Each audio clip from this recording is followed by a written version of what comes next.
Sa kaibuturan ng isla ng Bungo, nakabaon sa ilalim ng daan-daang taon ng abon ng bulkan at nakalimutang gubat, may isang sinaunang nilalang na gumigising, isang halimaw, isang bagay na maaaring sumira sa balanse ng mundo ng mga halimaw mismo. Humarap na si Kong sa mga skullcrawler, warbat, wartdog, hari ng mga halimaw at marami pang iba habang pinoprotektahan ang bayan niya sa isla ng Bungo. Pero ano ang mangyayari kapag may ibang lumitaw, isang bagay na kahit si Kong ay hindi kayang pigilan? Kwento ito ni Yugot, isang titan na kabute na sumisimbolo ng katiwalian, kontrol at malaking kapangyarihan.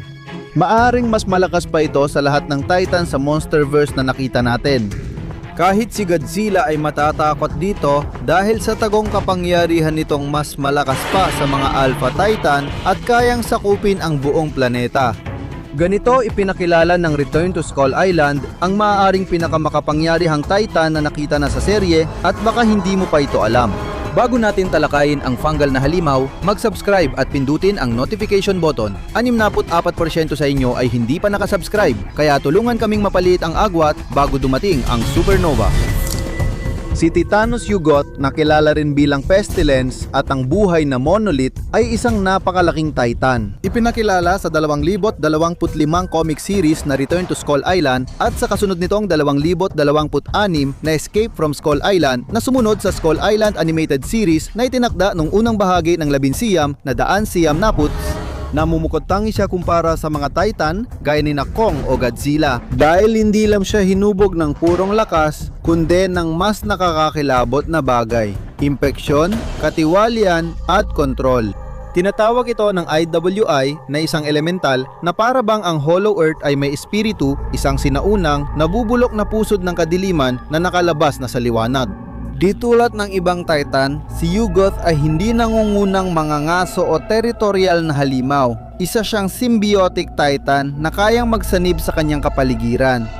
Sa ibabaw, nagaanyong dambuhalang parang kabute si Yugot, isang Titan na binubuo ng mga halamang singaw, tumutubong kabute, spores at bulok na biomass na nagbibigay sa kanya ng kakaibang biological na pagkakakilanlan na hindi pa nakita sa Monsterverse noon. Wala siyang karaniwang ulo, mga tampok sa muka, mga mata o panga. Sa halip, kumpol ng halamang singaw at spores ang nasa halip na muka, kaya't nakakakilabot at nakakatakot ang presensya ni Yugot. Malalaki at matutulis ang kanyang mga braso at kuko na kaya niyang gamitin para hiwain at kunin ang laman loob ng mga kaaway. At siya ay may taas na 230 talampakan mas matangkad kaysa kay Kong, na noong panahong iyon ay may taas na 100 at 70 talampakan. Kung bibigyan siya ng panahon, lumaki at sumipsip ng mas maraming biological na material, posible siyang maging pinakamalaking Titan sa mundo. Nakakakilabot na sa akin ang ideya ng mga halamang singaw na tumutubo. Lagi itong may nakakailang na pakiramdam, kaya naman ang mga bagay tulad ng The Last of Us ay laging nakakatakot para sa akin. Kaya ang isang fungal Titan ay literal na panakot sa panaginip. Nagsimula ang kwento ni Yugot hindi sa Skull Island, kundi sa madidilim na yunggib ng Hollow Earth, malalim sa ilalim ng crust. Sa loob ng maraming siglo, natulog lang siya, naghihintay ng tamang oras bumangon. Dumating ang panahon na pinatay ni Kong ang Kraken, isang Alpha Titan na dating namuno sa karagatan ng Skull Island. Nabago ang balanse ng ekosistema nang mamatay ang Kraken na nagdulot ng pagyanig at nagbukas ng puwang para sa kapangyarihan sa isla. Si Yugot, naramdam ang kaguluhang kawalan ng balanse, ay umangat mula sa kailaliman na parang salot, lumitaw mula sa isang malaking tarpit na nakatago sa kagubatan ng isla. Mula sa malapot niyang anyo, iniunat niya ang mga galamay ng alkitran para sunggaban ang halimaw na lawin ng isla ng Bungo sa himpapawid. Sinimula na ni Yugot ang pag-angkin sa isla para sa sarili niya at naghahanda ng hamunin ang hari ng mga unggoy kung saan siya naroroon.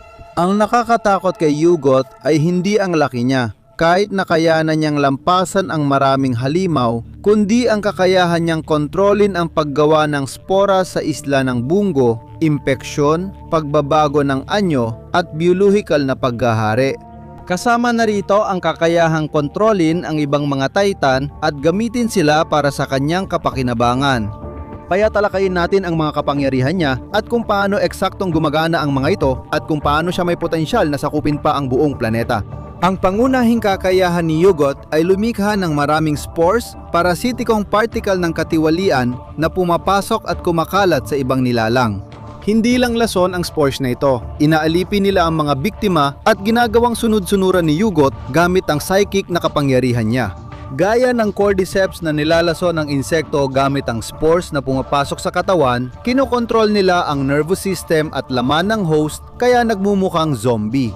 Kapag nahawaan na, maaring mawalan ng sariling kontrol ang mga nilalang. Kumikilo sila na parang isang pugad na may eksaktong koordinasyon para pagsilbihan ng layunin ni Yugot. Hindi lang ito nangyayari sa maliliit na halimaw. Maaring masira ang buong ekosistema at ang dating neutral na mga hayop ay nagiging bahagi ng buhay na hukbo. Ang mga nahawaan ni Yugot ay nagsisilbing parang mga insekto sa pugad, hindi bilang individual, kundi bilang pagpapalawig ng kanyang kalooban, kaya't halos walang hanggang kamalayan ang abot niya saan man kumalat ang spores niya. Sa halip na kontrolin lang ang mga halimaw, si Yugot mismo ang kolektibong kamalayan nila, pagpapalawig ng kanyang sarili. Kaya ni Yugot baguhin ang anyo niya ayon sa gusto niya. Binabaluktot ang masa para maging iba't ibang estruktura, pangtago, paglakbay o pag-atake. Ang unang labas niya bilang tarpet ay nagpapakita ng likido niyang pisikal na anyo. Ang katawan niyang gawa sa halamang singaw ay malambot at kayang magbago ng anyo at buuin muli ang sarili, parang buhay na sandata mula sa biomass. Pero paano siya laban kay Kong? Sa comics, natatapatan niya si Kong sa bawat suntok at napapalipad pa sa lakas ng kanyang mga atake. Nakakabuo siya muli ng napilay o naputol na bahagi ng katawan at naibabalik ang anyong halamang singaw kahit matinding pinsala. Dahil sa kakayahan niya mag-regenerate, mahirap talaga siyang mapinsala o mapatay. Kapag nasira ang kanyang katawan, basta na lang itong muling tumutubo kaya halos hindi siya mapigilan. Unang umatake si Yugot habang nagpapagaling pa si Kong mula sa laban sa Kraken at nagkita sila sa tuktok ng bundok sa Skull Island. Sa kanilang unang malaking laban, buong tapang na lumaban si Kong pero natalo siya ng buhay na monolith. Halos talunin ni Yugot ang gorilla pero ang likas na lakas, diskarte at kakayahan ni Kong na mag-adapt sa paligid ang nagbigay sa kanya ng kalamangan. Pinunit niya ang binti ni Yugot kaya nahulog ito sa bundok. Sa huli ng comics, bumalik si Yugot kasama ang malaking hukbo, kabilang ang Skullcrawler, Mother Longlegs, Horncrest Chameleon at iba pa. Si Kong kahit dehado, tinanggap pa rin ang hamon. Tumalon si Kong, sumugod at sumuntok at gumanti naman ang Fungal Titan ng pantay na lakas. Dahil sa tulong ng mga tao at pampasabog, nahulog si Yugot sa tila walang hanggang bangin.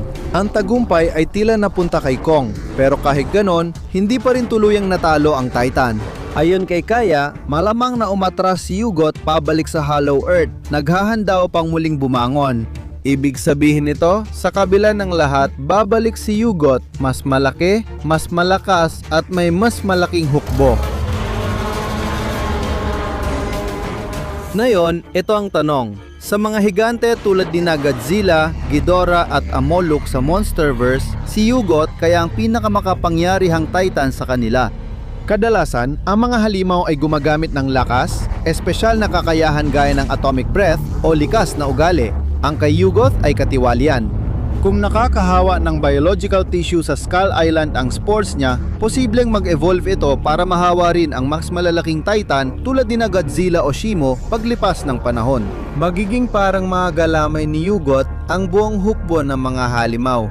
Isipin mo kung mahawa si Godzilla o Ghidorah, si Yugot ay magiging, sa lahat ng layunin, hindi matatalo. Walang sinuman o anuman na sapat ang lakas para pigilan siya. Kailangan lang ng oras para mag-adapt at bigla pwede na mapasama ang mga Alpha Titan sa kanyang hukbo. Ang ibang Titan ay kumikilos ayon sa instinct o teritoryo, ngunit si Yugot ay gumagamit ng konektadong katalinuhan, isang neural network na nag-uugnay sa lahat ng nahawaan ng kanyang spore. Ginagawa nitong mga sundalo at espiya ang bawat buhay na nilalang sa Skull Island, lahat ay nasa ilalim ng iisang kamalayan na nagbibigay kay Yugot ng kakayahang kontrolin ang buong biosphere, isang buhay na tagapuksa ng mundo na hindi pa kailanman nakita. Hindi tulad ng ibang Titan na maaaring masugatan o mapatay, si Yugot ay walang mga organo at hindi mapapatay sa karaniwang paraan. Parang halamang singaw na laging tumutubo kahit putulin. Kayang buuin ni Yugot ang naputol niyang katawan at mabuhay sa mga kondisyon na makakasira sa ibang Titan. Si Yugot ay may kakaibang biyolohiya na wala sa kahit anong nilalang kaya namumukod-tangi siya sa ibang mga Titan pagdating sa kakayahan. Hindi isang ordinaryong Titan ng Monsterverse si Yugot. Siya ay kumakatawan sa mas dakila at mapaminsalang nilalang na kayang kontrolin ang ibang higanteng halimaw. Isipin mo kapag siya ay nakaangkop at kumalat upang mahawa ang sangkatauhan at pati na rin ang mga Alpha Titan na nagpoprotekta sa balanse ng kalikasan. Masasakop niya ang mga planeta at wala nang hahadlang sa kanya. Kalaunan, maaari siyang lumaki at magpakawala ng mga spora sa kalawakan, kaya pati kalawakan ay diligtas sa banta ng kabute. Kung bumalik si Yugot mula sa hungkag na daigdig na mas malakas, baka wala ng Titan na makakapigil sa kanya. Hindi si Kong o Godzilla, at kahit pagsama-samahin ang lakas ng lahat ng halimaw, kulang pa rin. Ito si Yugot, ang Titan ng salot, ang buhay na monolith, ang magiging hari ng mga halimaw. Iyan ang fungal na lagi mula sa Return at Escape from Skull Island Comics. Kung gusto ninyong mas detalyadong talakayin ito, sabihin lang sa comments. Huwag kalimutang mag-subscribe at itap ang notification button. Para sa higit pang Titan breakdowns tulad nito, huwag kalimutang bigyan kami ng malaking thumbs up tulad ni Kong.